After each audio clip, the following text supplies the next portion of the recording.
ಬೀಚಿಯವರಿಗೆ ಓದುಗರೊಬ್ರು ಕೇಳಿದ್ರಂತೆ, ಕೆಲವೊಬ್ರು ತಾವು ನಗೋದಿಲ್ಲ, ನಾವು ನಗ್ನಗ್ತಾ ಇದ್ರು ಸಹಿಸೋದಿಲ್ಲ, ಎಂತ ಮನುಷ್ಯರಿವರು ಅಂತ. ಅದಕ್ಕೆ ಬೀಚಿ ಹೇಳಿದ್ರಂತೆ, ಅವ್ರನ್ನ ಮನುಷ್ಯರು ಅಂತ ನಿಮ್ಗೆ ಯಾರೋ ಸುಳ್ಳು ಹೇಳಿದ್ದಾರೆ ಅಂತ. ಒಬ್ರು ಇರ್ತಾರೆ, ನಮ್ ಜೊತೆಗೆ ಇರ್ತಾರೆ, ನಮ್ ಜೊತೆಗೆ ಬದುಕ್ತಿರ್ತಾರೆ, ಅಥವಾ ನಮ್ ಜೊತೆಗೆ ಕೆಲಸ ಮಾಡ್ತಿರ್ತಾರೆ, ನಮ್ ಖುಷಿಯನ್ನ ಸಹಿಸೋಕ್ ಆಗೋದೇ ಇಲ್ಲ ಅವರಿಗೆ. ಗೊತ್ತಿಲ್ಲ ಅದ್ ಯಾಕೆ ಅಂತ. ಜಲಸಿ ಇರಬಹುದು, ನಾನು ಅವರಷ್ಟು ಖುಷಿಯಾಗಿರೋಕ್ ಆಗ್ತಾ ಇಲ್ಲ, ಅಥವಾ ನನ್ನ ಲೈಫಲ್ಲಿ ಅಷ್ಟು ಸಂತೋಷ ಇಲ್ಲ, ನಾನು ಅವರಷ್ಟು ಗಳಿಸ್ತಾ ಇಲ್ಲ, ಅವರಷ್ಟು ಹ್ಯಾಪಿಯಾಗಿರೋಕ್ ಆಗ್ತಾ ಇಲ್ಲ ಅಂತ ಅನ್ನೋ ಇನ್ಸೆಕ್ಯೂರಿಟಿ ಇರುತ್ತೆ. ಅದನ್ನ ಡೀಪ್ ಸೀಟೆಡ್ ಇನ್ಸೆಕ್ಯೂರಿಟಿ ಅಂತ ಕರಿತೀವಿ. ಇದು ಸೋಷಿಯಲ್ ಮೀಡಿಯಾದಲ್ಲೂ ಕೂಡ ವರ್ಕ್ ಆಗುತ್ತೆ.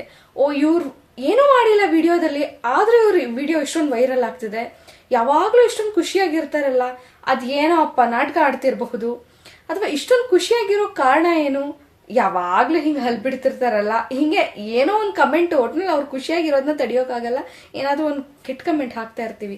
ಈ ಡೀಪ್ ಸೀಟೆಡ್ ಇನ್ಸೆಕ್ಯೂರಿಟಿನ ಮದ್ದು ಕೊಟ್ಟು ವಾಸಿ ಮಾಡೋಕ್ಕಾಗೋದಿಲ್ಲ. ನಾವೇ ಅರ್ತ್ಕೋಬೇಕು, ನಾವಾದ್ರೂ ಖುಷಿಯಾಗಿಲ್ಲಪ್ಪ, ಅವರಾದ್ರೂ ಖುಷಿಯಾಗಿರ್ಲಿ ಅಂತ. ಇಲ್ಲ ಅಂದ್ರೆ ನಮ್ಮನ್ನ ಮನುಷ್ಯರು ಅಂತ ಯಾರೂ ಕರೆಯೋದಿಲ್ಲ.